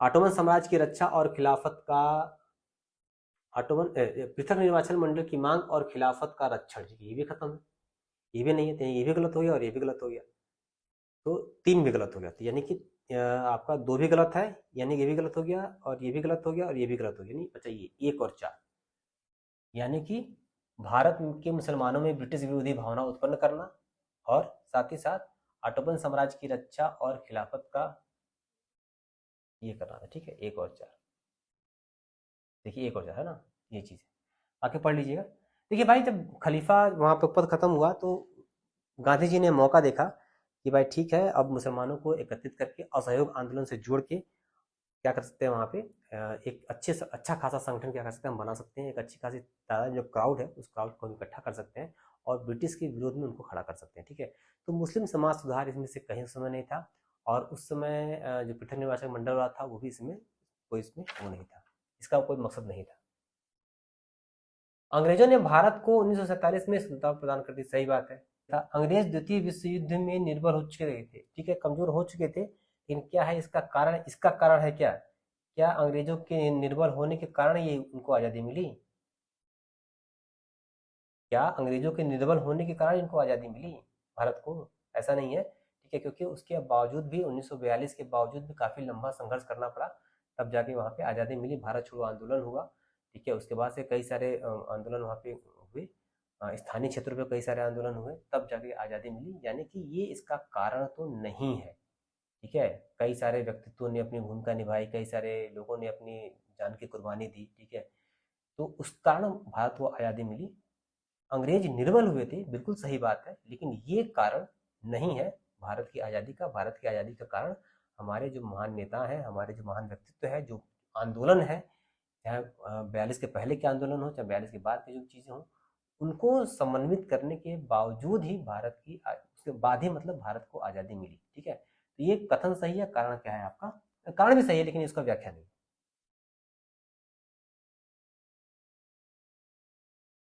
ये मिलाना था ना, ये कृति वगैरह मिलाना था, मैंने बताया था पहले ही। ठीक है, हाँ देखिए, तो तारीख मुबारक शाही, इससे पहले मैंने कल की वीडियो में बताया था कि जो यह बिन अहमद सहरिंदी है उनकी रचना है, और ये तुगलक वंश से क्या थे, संबंधित थे। कल की वीडियो में मैंने बताया था। ठीक है, बाकी ठीक है, और तो ये हो जाएगा डी का 1। ठीक है, डी का 1 आपका 2 यहाँ पे आ गया, और यानी बी का ए का 3 भी होगा, यानी कि ये कौन है भाई, ई में क्या है, ई में जौनदीन बर्नी है, जौनदीन बर्नी आपका तारीख फिरोज शाही। ठीक है, हसन निजामी का ताजुल मासिर हो जाएगा, बी का 4 यानी कि आपका ये 3 4 2 1। ठीक है, बात यहाँ देख लेते हैं। ठीक है, तो जियाउद्दीन बर्नी ने फारसी में तारीख फिरोजशाही की रचना की, जिसे ऐतिहासिक दृष्टिकोण से काफी महत्वपूर्ण माना गया है। इलियट और डाउसन ने उसका अंग्रेजी में अनुवाद किया। ताजुल मासिर सदरुद्दीन मोहम्मद हसन निजामी की रचना है, जो खुरासान स्थित निसापुर का निवासी था, ये मैंने बता दिया। यह ग्रंथ तुर्की भाषा में लिखा गया, ध्यान दें भाषा भी लिखे करिए, कौन फारसी भाषा में लिखा गया, कौन तुर्की भाषा में लिखा गया। और याहिया बिन अहमद सरहिंदी जो मुबारक शाह के संरक्षण में जो यहाँ सैयद शासक दिया हुआ है, तो संभवतः देखना पड़ेगा मुबारक शाह ये सैयद शासक थे। ठीक है, क्योंकि संरक्षण में तारीख मुबारक शाही लिखी गई, जो सैयद शासकों के इतिहास को जानने का एकमात्र साधन है। तो अगर मैंने कल तुगलक वंश लिखवाया है तो थोड़ा सा उसमें सुधार कर लीजिएगा, क्योंकि मुबारक शाह यहाँ पे सैयद शासक यहाँ पे दिखा रहा है। ठीक है।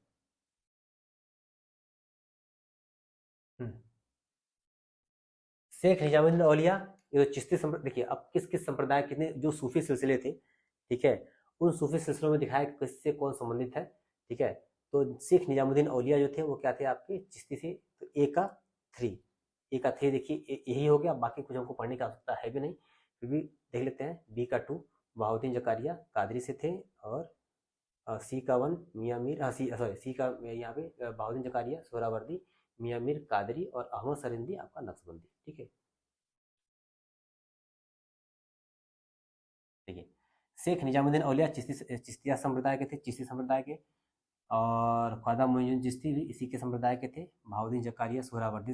ठीक है, और ये लोग सोहरावर्दी लोग क्या थे, जो राजकाज की जो सेवा होती थी उसको धारण करते थे और राज्य की सेवा लेना पसंद करते थे, जबकि चिश्ती वाले जो थे वो राज्य की सेवा लेना पसंद नहीं करते थे। ठीक है, मियाँ मीर कादरी, ठीक है, और क्या कहते हैं अहमद सरहिंदी नक्शबंदी। ठीक है।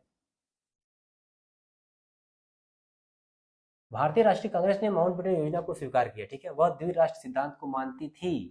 देखिए भारतीय राष्ट्रीय कांग्रेस ने माउंटबेटन योजना को स्वीकार किया था, ठीक है, अच्छी बात है, लेकिन वह जो मोहम्मद अली जिन्ना का जो थ्योरी था ना, टू नेशन थ्योरी, उस टू नेशन थ्योरी को वो नहीं मानती थी। भारत पाकिस्तान का विभाजन वो नहीं चाहती थी, लेकिन उसे भाई मानना पड़ा, जो वहाँ पे दंगे हो रहे थे, जो चीज़ें हो रही थी, उस चीज़ों को देखते हुए उसे स्वीकार करना पड़ा। ठीक है, लेकिन उसको मानती नहीं थी। तो ए सही है और आर गलत है। ये सही है, आर गलत है। ठीक है। अब देखिए अष्टदिग्गज विजयनगर राजा, विजयनगर के राजा कृष्णदेव के 8 मंत्री थे, मंत्री नहीं थे, ये अष्टदिग्गज कवि थे, और इसी में जो पेडन्ना था वो बहुत ही इंपॉर्टेंट था। ठीक है, उसको तेलुगु और संस्कृत दोनों भाषा का ज्ञान था। तो अष्टदिग्गज वो क्या थे, कवि थे, न कि मंत्री थे। ठीक है, अष्ट प्रधान मराठा सम्राट शिवाजी के दरबार के 8 महान कवि थे, नहीं यहाँ कवि नहीं थे, यहाँ मंत्री, ये मंत्री हो जाएंगे। और कल मैंने शिवाजी के बारे में बताया था, जो 8 थे, जो प्रधानमंत्री कौन था, गृह मंत्री कौन था, वित्त मंत्री कौन था, विदेश मंत्री कौन था, कल मैंने चीजें आपको लिखवाई हुई थी। ठीक है।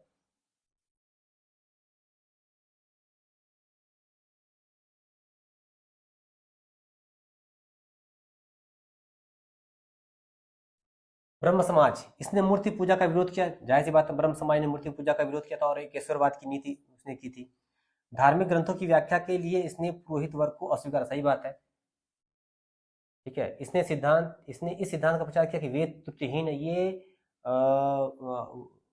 क्या कहते हैं उसका था ना, क्या कहते हैं आर्य समाज का था, क्या कहते हैं वो, ये हाँ दयानंद सरस्वती जी का था ये।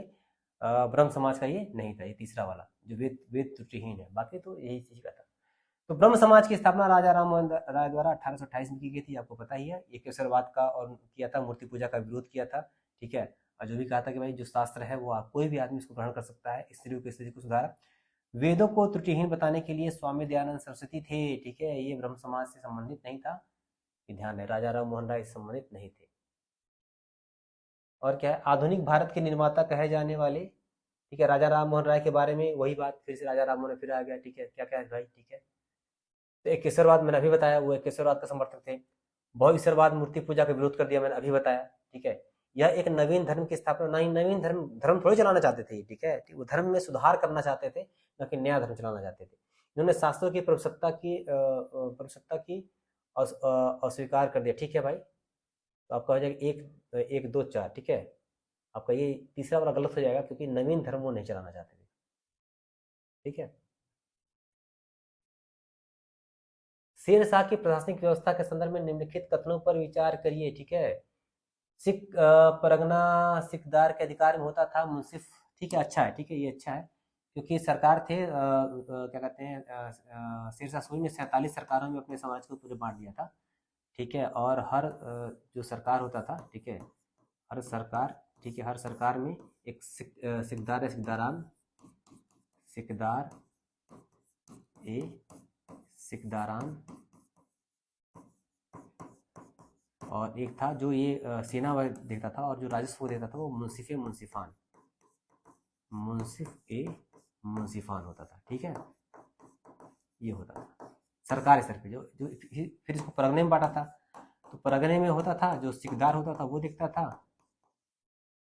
सैन्य व्यवस्था, और जो राजस्व था वो मुंसिफ देखता था, मुंसिफ देखता था। ठीक है, इसी का छोटा फॉर्म हो जाएगा। ठीक है, ये चीजें वहां पे थी।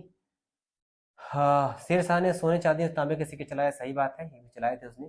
और शेर शाह का जो था, क्या कहते हैं वो, जो भू राजस्व था वो बहुत इंपॉर्टेंट यहाँ बना था। इसने क्या किया था, ये भूमि को बड़े अच्छी, मध्यम और बुरी में बांटा था, और फिर जाके उसको उसका औसत निकाल के उसका फिर 1/3 वहाँ लिया करता, ठीक है। इसने रे प्रणाली लागू की, रे प्रणाली यानी कि फसलदारों की सूची सूची बना दी थी, कौन कौन सी फसलदार की क्या सूची है, ठीक है।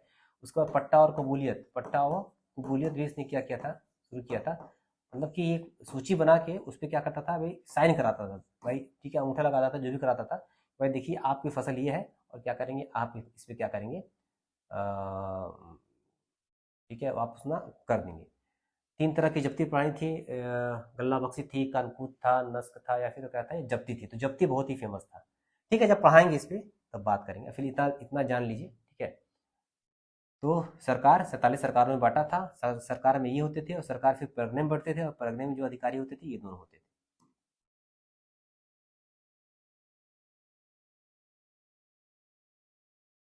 अकबर द्वारा किए गए कार्य में सबसे अंत में कौन सा कार्य किया गया, ठीक है।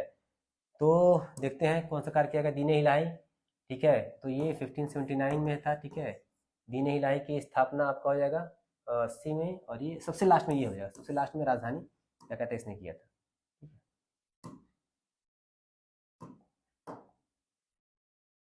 सबसे लास्ट में कहाँ गया भाई, सही है, इधर ही है, ठीक है। मजा 1579 में, दीन इलाही 1882 में, इलाही संवत 1583 में, 1582 में, 1583 में, और राजधानी का लाहौर में जब स्थानांतरण किया तो और 1585 में किया। तो ये सबसे लास्ट में था, मैंने बताया। अब विद्रोह देखिए बहुत इंपॉर्टेंट है, एक सवाल तो पक्का इससे आता है, जनजाति विद्रोह से या आदिवासी विद्रोह से एक सवाल आपका बनता है। तो देखते हैं, रामोसी विद्रोह पश्चिमी घाट में, बिल्कुल सही बात है। कोल विद्रोह छोटा नागपुर क्षेत्र में, बिल्कुल सही बात है। वेलुथम्पी विद्रोह आंध्र प्रदेश में, और अहोम विद्रोह असम में। ये आपका वेलुथम्पी वाला गलत हो जाएगा, ये यहाँ पे वेलुथम्पी केरल में हुआ था, क्या था, ये केरल में हुआ था। इनका लिख लीजिए कौन कौन से इन्होंने कराए थे विद्रोह, ठीक है। कहाँ गया, ठीक है। अब देखिए जो रामोसी विद्रोह है, वो रामोसी विद्रोह 1800 क्या कहते हैं, पहले तो अगर क्रम देखा जाए तो सबसे पहले वेलुथम्पी विद्रोह हुआ, ठीक है, 1818 से 1808 से 1809 के बीच में, ठीक है। और इसके जो क्षेत्र था वो केरल था, ठीक है। क्षेत्र जो था वो आपका केरल था, और केरल में आपका ट्रावनकोर ट्रावनकोर था, और इसके जो नेता थे वो वेलुथम्पी थे, ठीक है। उसके बाद से आपका रामोसी विद्रोह होता है 1822 से लेकर 1841 तक, ठीक है। ये आपका होता पश्चिमी घाट, यानी कि पश्चिमी घाट में। और यहाँ पे जो नेता थे वो क्या थे, चित्तर सिंह नेता यहाँ पे जो थे वो चित्तर सिंह,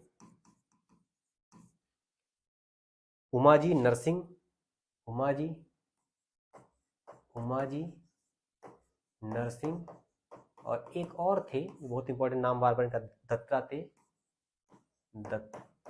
दत्ताते शंकर, ये बहुत नाम इनका आता है, ठीक है।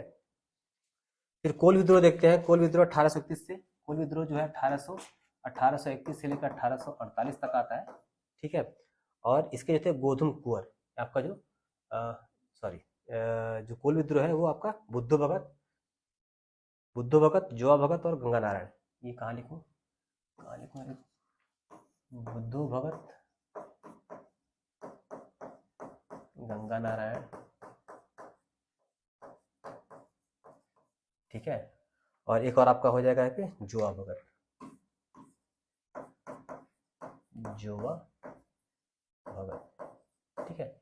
अहोम देख लेते हैं, अहोम आपका है 1828 से 1833 के बीच में, ये असम में होता है। और आपका गोधूम कुंवर क्या है आपका, गो गोमधर कुंवर, गोमधर कुंवर ये नेता थे, ठीक है। तो रामोसी जी के नेता उमा जी, चित्रा सिंह, नरसिंह और दत्तात्रेय शंकर। कोल विद्रोह में बुद्धो भगत, जुआ भगत और गंगा नारायण, ठीक है। वेलुथम्पी में वेलुथम्पी, और अहोम में गोधुमपुर। कहाँ कहाँ हुआ, तो रामोसी पश्चिम घाट में हुआ, कोल विद्रोह छोटा नागपुर क्षेत्र में हुआ, वेलुथम्पी टाउनकोर केरल में हुआ, और अहोम विद्रोह असम में हुआ, ठीक है।